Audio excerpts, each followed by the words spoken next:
Mystery men? You didn't want to hear me talk about mystery men? What do we got here? Think they're supposed to be jive superheroes. The city already has a superhero. A superhero needs a supervillain. No, its greatest superhero. The greatest superheroes that Champion City has ever known. The city's beloved superhero. My mistake. I thought I was hanging out with a couple of serious superheroes. A lot of superheroes. Tons of superheroes. Word on the street is looking for superheroes. Hey, you guys are recruiting for superheroes. You'll have to pretend to be a superhero somewhere else. I'm a superhero, mother. A superhero? And it does not make you a superhero. We're not your classic superheroes. You want to sit here and play Susie Homemaker with Captain Conundrum? Or do you want to be superheroes? We're superheroes. Oh, well, okay. Well, we fight crime. Call it what you will. Right. Well, that's great. That's great. Just, keep up the good work. Superheroes. Those guys are pretty much everywhere these days. At some point in the last 20 years, it became actually cool to like comic books. You used to get beat up for this, but now everyone and their mom is into Iron Man and Batman and Spider-Man. I can't go into the store without seeing lettuce with the Hulk on it, or Black Panther shampoo. And I know the MCU is a little past its prime at this point, but DC seems to be planning a whole new cinematic universe, so it doesn't look like this is going to be stopping anytime soon. I'll be honest, I didn't really read a lot of superhero comics when I was younger. I was more into weirder stuff like Teenage Mutant Ninja Turtles and Sonic. But I did think the art was cool, and I watched a lot of the animated series that seemed to be always on. And what the X-Men and the Justice League taught me is that, like rappers, superheroes are often better when they're part of a group. I mean, let's be real, the MCU didn't really take off until the Avengers assembled. Everyone knows the big ones, but there's a lot of these super squads. Have you ever heard of Alpha Flight? The Justice Society of America? X Factor? The West Coast Avengers? Wow, I guess this is more like rap than I thought. What about the Mystery Men? What, you don't know the Mystery Men? Well, that's kind of the point, I guess. They aren't the mainstream superheroes. Most of them are barely even superheroes. They originated as side characters in the Flaming Carrot comic series by Bob Burden. Wait, what? The Flaming Carrot? Yes, way before characters like Deadpool, the Flaming Carrot was out there having wacky, absurd adventures, which often mocked the comic medium itself, and eventually started featuring the Mystery Men as well. They were a little bit like an early version of the Suicide Squad, a group of random and often ridiculous characters with even more ridiculous powers that was constantly changing.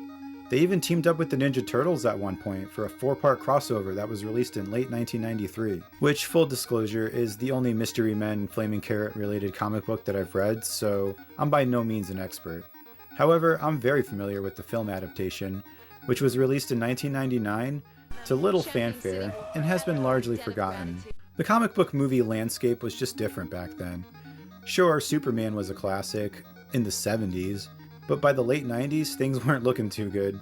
The Batman series was in bad shape at this point, and besides that, all we really had was, like, Blade, X-Men and Spider-Man, which really started the modern big screen superhero craze that we're still living through. We're still a little way off. So maybe the world just wasn't ready for the Mystery Men. At least they were smart enough to leave out the Flaming Carrot.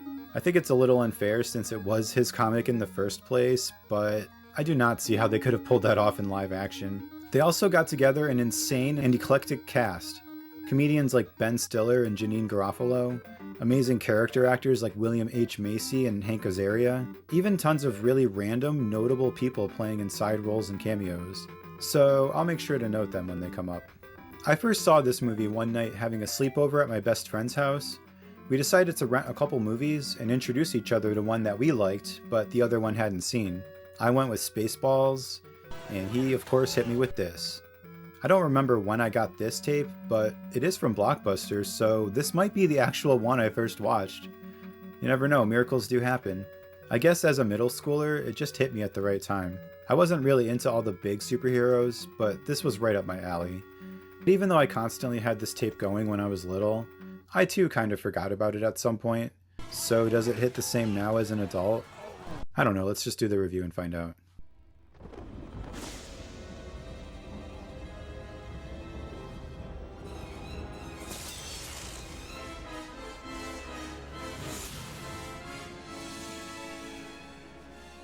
We start the film with some sweeping establishing shots of Champion City, which looks like a cross between Mega City 1 and the city from Blade Runner. We zoom down to a nursing home dance party. Yeah, this movie is definitely not afraid to be odd. And like I said before, this movie is also not afraid to have interesting people play small roles. Like here, this side character, Dr. Heller, is played by singer-songwriter Tom Waits. And when this gang, the Red Eyes, crashes the party, pay attention to the leader, who's played by comedian Artie Lang. Alright, sit down and shut up! I have no idea what these guys were really trying to get out of robbing an old folks' home. Before they can get away with it, they are busted by our titular mystery men. Pardon me, fatty. But if you're going to eat cake, you ought to use a fork. First, we have the Blue Raja, who's played by Hank Azaria doing a British accent. His power is that he can hurl silverware with deadly accuracy. He doesn't really wear any blue, but he does love using those fork puns. You might just as well shovel it in. Secondly, we meet William H. Macy as the Shoveler. In the movie, he's just a dude who can shovel really well, but in the comics, he wields the lost shovel of King Arthur, which is sentient and talks to him. Whoa, that sounds awesome. Why wasn't that in the movie? People who don't close their mouths when they chew make me furious. And last but not least, Mr. Furious, who's sort of like the Incredible Hulk, but instead of getting mad and hulking out, he gets mad and just gets beat up. He's also always trying to come up with clever comebacks and one-liners, but they don't quite land. Speaking of not landing, this isn't going well. But then, in comes the city's real superhero, Captain Amazing. And he's pretty awesome. It's good. Although I'm a little confused on whether he has actual superpowers. He could fly, but that seems to be due to his suit. And when he hits people, they're blasted across the room. So does he have super strength? Or is that because of the suit as well? I don't know. Rather ripping, isn't it? Boy, spinning and the hurting and the kicking. Then the movie dips into some The Boys level of satire. Captain Amazing is revealed to be a bit of a jerk. He's dismissive of fans like this little brat, and in private seems to be more concerned about headlines and sponsorship deals than being a hero. To get the big buzz, he needs big battles, but unfortunately, he's already taken out all the big villains. I'm left. Then get the Death Man. Deathman is dead. Okay, Father Doom. Life without parole. Apocalypto's doing 50 years. Armageddon's in exile. Baron This von list Chaos is got the hilarious. chair. Really? There is one option, though. Casanova Frankenstein, his greatest nemesis. He longs for the days when they used to battle for the fate of the city. That voice, such pure evil. The battles we used to have, extraordinary. Used to. That's the problem, Captain. Used to. But he's been locked up in this Alcatraz-looking insane asylum for the last 20 years. So, Amazing, as his alter ego, billionaire Lance Hunt, attends Casanova Frankenstein's parole hearing and persuades the board to grant him his freedom. Cured. It's funny how the note he's supposedly reading from Captain Amazing is just a grocery list. I don't know, do you think a billionaire would even be doing his own shopping? Doubtful. Then we meet back up with our main crew grabbing a bite to eat after their nursing home beatdown. But this makes me kind of question the editing and timing of the previous scene. You see, they have the fight with the Red Eyes, and it seems to be late when they're leaving. So for some reason, the asylum was just having a parole hearing. That same night, Captain Amazing thought of this plan, and he's released immediately? Hello, Champion City. Daddy is home. And this all happened in the time it took them to eat dinner? We also see that Mr. Furious has a little thing for the waitress, although he doesn't make a good first impression at all. Well, I am a ticking time bomb of fury. On their way out, they notice two leaders of another gang called the Disco Boys, Tony P and Tony C. Wow, sounds like I'd fit right in. But why, pray tell, would he be back in town? But the Shoveler and Blue Raja need to head home. Hey, I'm sorry, my mistake. I thought I was hanging out with a couple of serious superheroes, the Shoveler and the Blue Raja. But apparently, I'm hanging out with Lazy Boy and good night, boy. Leaving Mr. Furious to follow them alone. At home, Shoveler is really named Eddie, and he has a wife who's fed up with him, but children who look up to him. He's just a noble dude with a gift. God gave me a gift. I shovel well. I shovel very well. And he knows that with great power comes great responsibility.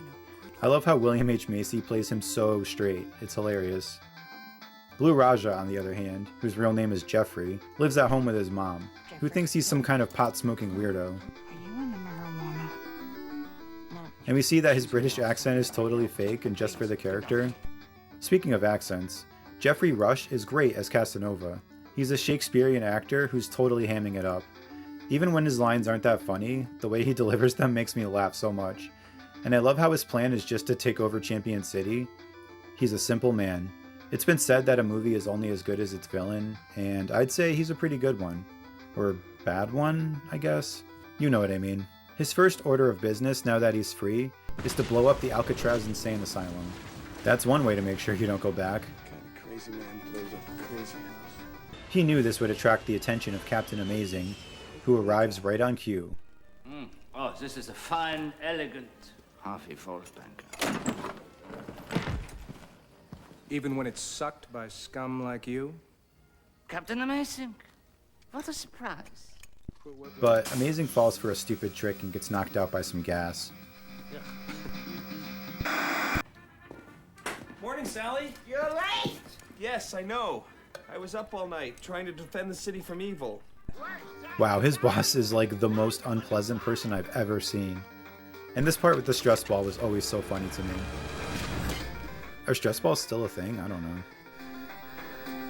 That little sucker just saved your life. Mr. Furious tells the rest of the boys what he saw the night before, and they decide to go back to the mansion in an attempt to rescue Captain Amazing. But they don't get too far because there's a lot of disco boys. Forgive the impertinence, Governor, but what the devil does a pistol have to do with disco? Weak at best. Hey, buddy, if you're gonna carry a chain, at least make it a gold chain. See what I'm saying? And that's like just off the top of my head. Top of your head, eh? After they get comically stomped, they decide that they need to recruit some backup. Like a human torch before you. The Human Torch? Guy who can shoot stinging foam into your eyes. What? Or something like that. The top guy that they're interested in is a superhero called the Sphinx, who's mysterious. Terribly mysterious.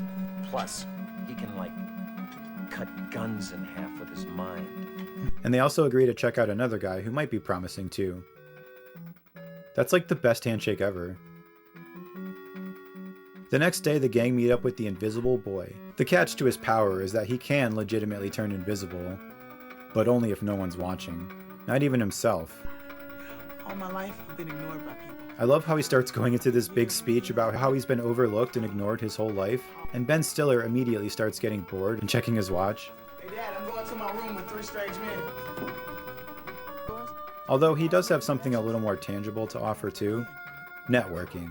He knows a lot of superheroes, and they start making a list of the top prospects. They are spotted at the diner by one person who definitely wasn't on the list, the Spleen, a repulsive hero played by the late great Paul Reubens. His superpower is that he has super farts. Yeah. In the comic, he doesn't have the farts at all, but instead, his spleen has been replaced with a radioactive ham, giving him strange powers. What the heck? Why didn't they just do that? And he makes the exact same entrance as his character from Dunstan Checks In. Is that just this thing? Like a bad fart, he lingers, and they're stuck with him now. The superhero tryout pool party isn't very successful. Most of these guys are just clowns. Like, what the heck is that even supposed to do? We do get a cameo from a young Dane Cook, though, so that's exciting, I guess. But it proves to be worth it when one last hero shows up, the Bowler, the daughter of the original Bowler, who was murdered, and now she's out for revenge using a bowling ball with his skull in it that can magically fly around and apparently talk to her. So now, the updated Mystery Men roster is complete. All right, hey. First of all, nobody's greenlit any new memberships yet, all right? So just chill out, all right? Just in time for their first big clash with Casanova Frankenstein. It's a fun chance to see them all use their powers again. Shoveler shovels, Blue Raja flings his forks, the Bowler bowls, Mr. Furious gets mad. I love how awesome the shots are when he's raging out, but then he just does like absolutely nothing. And Invisible Boy gets to pull the Spleen's fingers so he can fart in their faces. Hilarious. Our heroes consider this a win, and are out celebrating. But then they are ambushed by the Disco Boys, who are out to settle the score permanently. But then they are saved by the Sphinx. You're the Sphinx, and you are fools. Who sort of becomes their leader from here on out. Shouldn't that be the flaming carrot? If the team wants to be effective, they need some guidance, and luckily that's like the Sphinx's whole thing. He's full of the most convoluted advice. Must be like the wolf pack, not like the six pack. Hide your strikes from your opponents and you more easily strike his hide. When you can balance attack hammer on your head, you will head off your foes with a balanced attack. We get a classic training montage. And is that All-Star by Smash Mouth? Yeah, that's right. Although it's known as the Shrek song, Mystery Men did it first. Mr. Furious isn't really on board with the whole Sphinx thing, though. Until you learn to master your rage. Your rage will become your master? That's what you were gonna say, right? Right? Not necessarily. So he storms off. The loss of manpower can be replaced by the addition of firepower. They seek out Dr. Heller, the weird guy from the nursing home at the beginning. Why is it in a deserted amusement park? Because she's an eccentric genius. Turns out Dr. Heller's weapons, like the Mystery Men, are pretty unconventional. He's got a tornado in a can, a shrink ray that only shrinks clothes, and a blame thrower, which makes people argue. Of course, these will all have very specific uses later on, except for the tornado in a can. That never comes back for some reason, even though that seems like the most effective one to me. Anyway, they are ready to head back to Casanova Frankenstein's mansion, again, to rescue Captain Amazing. And Furious comes back too. He's way too ridiculous to actually apologize and just ask to rejoin the team, so instead he acts like he's about to Hulk out, and the Shoveler has to invite him back to calm his rage. You can tell he knows what's up, but hey, that's what friends are for. Meanwhile, back at the mansion, all the big gangs are out for the party, and they're all like the most basic stereotypes. In addition to the Disco Boys, we have the Asian Yakuza ripoffs, the cigar-puffing mobsters, the foxy ladies, the frat boys, who are led by Michael Bay? Why is he in this movie? Maybe he did all the explosions that are coming up. And of course, the gangster rapper dudes, featuring CeeLo Green? That's crazy. Casanova has gathered them all here to demonstrate his latest and greatest invention, a wacky weapon called the Psycho Fraculator, which he intends to demonstrate on Captain Amazing and then let loose on the city. Good thing the Mystery Men are here, right? Wrong. Not only do they fail to get Amazing out, but they accidentally set it off and fry him. Well, that didn't go well. This sucker's dead. Having botched the rescue, they get out of there before the villains arrive. With the city set to be fraculated at midnight, and no Captain Amazing to stop it, things are looking bleak. Even Sphinx doesn't have anything clever to say. This is egg salad. It's loaded with cholesterol. The wife won't even let me touch it. Hardly seems to matter now, as chances are we're already dead. But then the Shoveler gives one of the most gone. epic and amazing speeches in movie history. This is so rousing and inspirational. But I'll fight beside you with pride. It actually brings a tear to my What do eye. you say? Do we all gather together and go kick some Casanova butt? Or do I eat this sandwich? I say, what the fork? Let's do it. Then we get a good old-fashioned suit-up sequence, followed by an awesome slow-motion walking scene, revealing the full squad in their new costumes. This was so epic. You kids got to grow up on shots like this, but this is what I got. They head back to the mansion for a fourth time. We've got a blind date with destiny. And it looks like she's ordered the lobster. The Mystery Men crash the party and the final flash is on. They hit a dead end pretty quickly though. There's this laser eye thing that's preventing them from advancing past the foyer. Looks like it's Invisible Boy's time to shine. Or not shine, or whatever. Either Shoveler truly believes in him, or he just doesn't care because he's all like, let him do it. And wow, it looks like he can actually turn invisible. Is that an oxymoron? I don't know. With that problem solved, they get into battling their way through the various gangs. They take out the foxy ladies with the shrink ray, flamethrow the rappers, and then just clobber the mob bosses. I got him. Shoveler has a cool hallway fight where he works his way through the Disco Boys, ending in a little boss battle with Tony C. Meanwhile, Invisible Boy and the Spleen take out the Susies. with farts. It'll do. Then Bowler gets her showdown with Tony P, who was revealed earlier to be the guy who killed her father. But it's a little quick and anticlimactic. She just distracts him while the bowling ball flies around and takes him out. We're doing it! We're winning! We're gonna pull this off! But Casanova Frankenstein has the waitress as a hostage and a set of laser stairs. So what can our heroes possibly do now? The Blue Raja stealthily forks the wall so Mr. Furious can climb it and just get rocked again. You know it's all over when you let your enemy hit you with a double fist punch. That's tough. So it looks like the team is going to fumble the bag and let the city down. But then the rage really takes over. And Furious is able to finally not be useless. He beats Casanova and chucks him off the balcony, straight into the fraculator. Oh my goodness. Frack you later. That takes care of our villain, but they still have to stop the machine before it fraculates the entire city.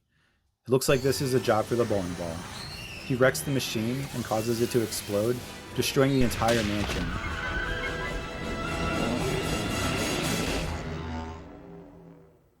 In the aftermath of the destruction, the crowds and news people wonder who saved them, and if they possibly could have survived. Of course they did. Do you think they'd really die in a movie like this? Anyway, Casanova's cooked, Champion City's saved, and our guys are finally recognized as the heroes. If only they could settle on a team name. Wait, that's it. We are the Super. Then boom, All-Star. Aw yeah, what a banger. I'd say overall, Mystery Men is a little bit of a mixed bag. It's more of a comedy than an action movie, so I think enjoyment will largely rely on how funny you find it. The humor is very late 90s, which means some of it hasn't aged that well. But I do appreciate how each actor brings their own comedic flavor to their character. Ben Stiller as Mr. Furious is doing a pretty good job as someone who's trying really hard to be tough and clever. Most of his zingers and comebacks made me laugh, although he is a little much sometimes, especially when bickering with Jimmy Garofalo. Why don't you tell me? Why don't you tell me? Why don't you tell me? Speaking of the bowler, the character's fine, but I feel like they could have done a little more with her revenge plot. It just seems underdeveloped.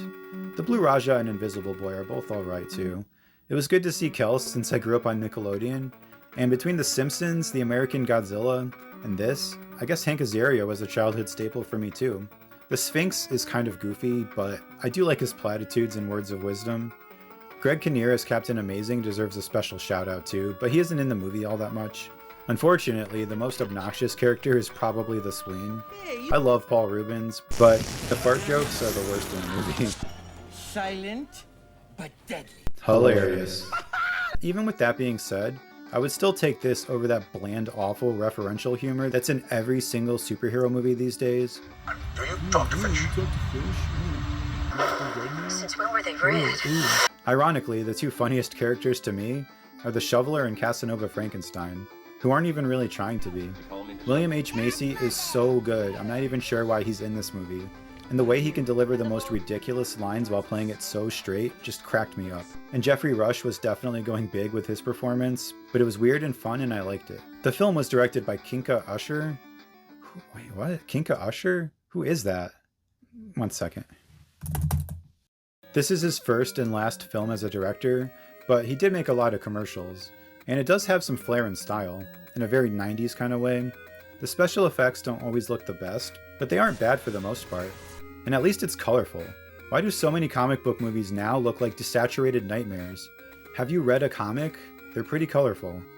There was also a rumor that Tim Burton actually ghost directed this, but I don't know if I buy that. Even though I'm a little biased on this one, I can admit that it's far from perfect. Just like the Mystery Men themselves, the movie's an underdog. It doesn't have the best costumes or powers or jokes, but it tries really hard. And might actually, against all odds, win you over in the end.